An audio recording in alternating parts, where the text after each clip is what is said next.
안녕하십니까. 9시 전북권 뉴스입니다. 불기 2568년 부처님 오신 날인 오늘 전북 지역 사찰 곳곳에서 부처님의 탄생을 축하하는 봉축 행사가 열렸습니다. 참석한 이들은 부처님의 자비와 지혜가 온 세상에 가득하길 기도했습니다. 이수진 기자입니다. 5월의 푸르름이 짙어져가는 모악산 자락. 사찰 앞마당을 알록달록 연등이 가득 채웠습니다. 불기 2568년 부처님 오신 날.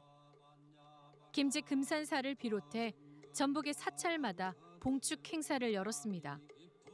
천년고찰 경내에는 지혜와 깨우침을 구하는 반야 심경이 울려 퍼지고 큰 스님이 전하는 깨우침의 말씀도 이어집니다. 자비는 나누고 베풀수록 어려움에 빠진 사람들을 돕는 덕행은 더욱 깊어지게 마련입니다.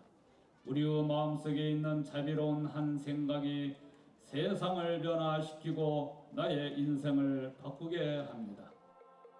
사람들은 아기 부처의 몸을 정성스레 씻기는 관불의식에 참여하며 마음속 번뇌와 때를 벗고 더 아름다운 삶을 살기를 다짐합니다.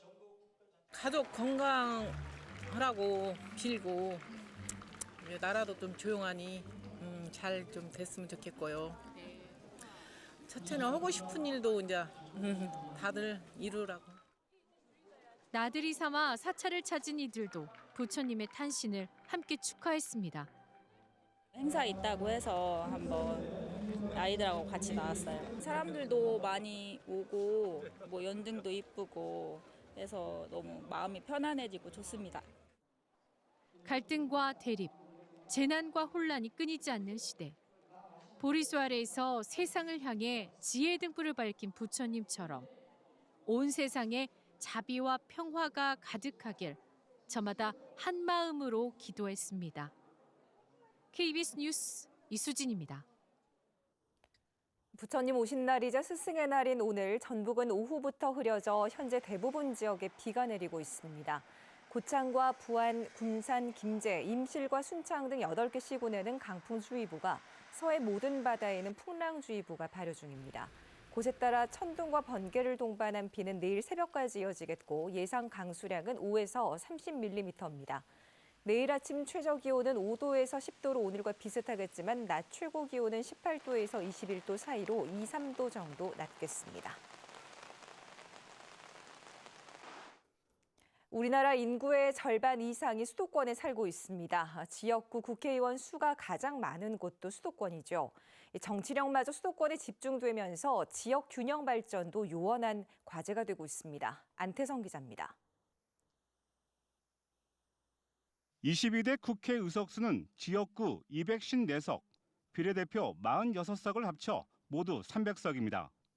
이 가운데 서울과 경기, 인천 등 수도권 의석은 122석, 전체 지역구 의석의 절반 가까이를 차지합니다. 총선 승패가 달린 수도권에 정치권이 사활을 건 이유입니다. 여야 할 것 없이 주민 불편을 해소하겠다며 앞다퉈 내놓은 수많은 개발 공약들. 지금 이 철도를 지하화하는 것이 이 수원의 동서간의 격차, 의도하지 않았지만 굉장히 고착화된 이 격차를 해소할 수 있는 문제라고 생각합니다. 올림픽대로 지하화를 통해 차량 흐름을 개선하고 교통 체증 없는 간선도로 고속화를 실현하겠습니다. 올림픽대로 지하화로 시민들에게 한강은 더욱 가까워지고 갈수록 심화하는 수도권 인구 쏠림에 대한 고민이나 해결 노력 없이 총선 승리에만 매달린 게 아니냐는 지적입니다. 거대 양당이 총선 공약에 균형 발전 전략을 일부 담기는 했지만 수도권 인구 집중을 부추기는 정책들을 내놓고 단순한 지원책으로 비수도권 인구를 늘린다는 게 과연 가능할지 의문입니다. 수도권 집중이라는 지방 배제의 정책 편중 현상이 심화되면서 지방이 지속적으로 소외되고 국가 균형 발전이 불균형하게 이루어지는 현상이 생기지 않을까 우려가 됩니다. 1996년 15대 총선 때 96석이었던 수도권 의석은 30년 사이 30석 가까이 늘었습니다. 수도권 인구 쏠림과 지방 소멸 위기를 단적으로 보여주고 있습니다. 말로만 외치는 지역 균형 발전, 비수도권의 설 자리는 갈수록 좁아지고 있습니다. KBS 뉴스 안태성입니다.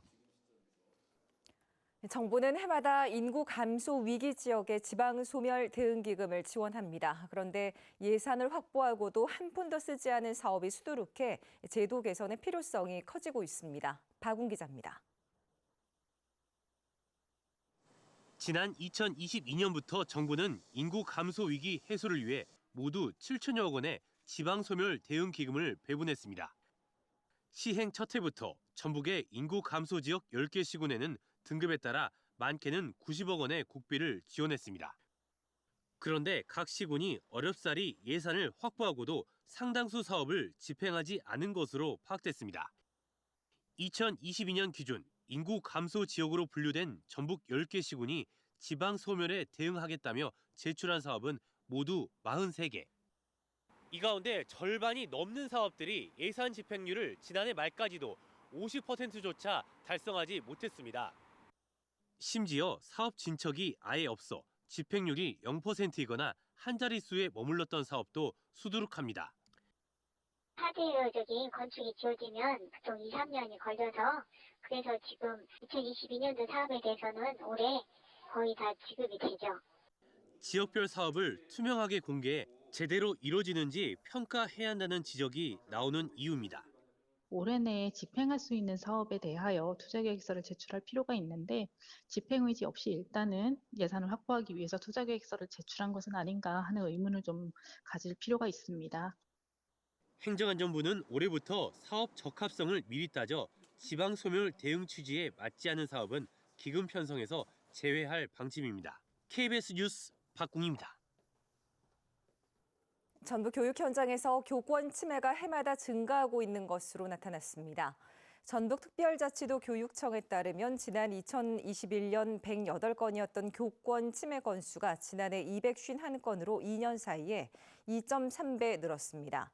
최근 3년간 도내에서 발생한 교육활동 침해 건수는 모두 476건이었습니다. 모욕, 명예훼손이 53.4%로 가장 많았고 정당한 생활지도 불응, 의도적 교육 활동 방해가 13.2%로 뒤를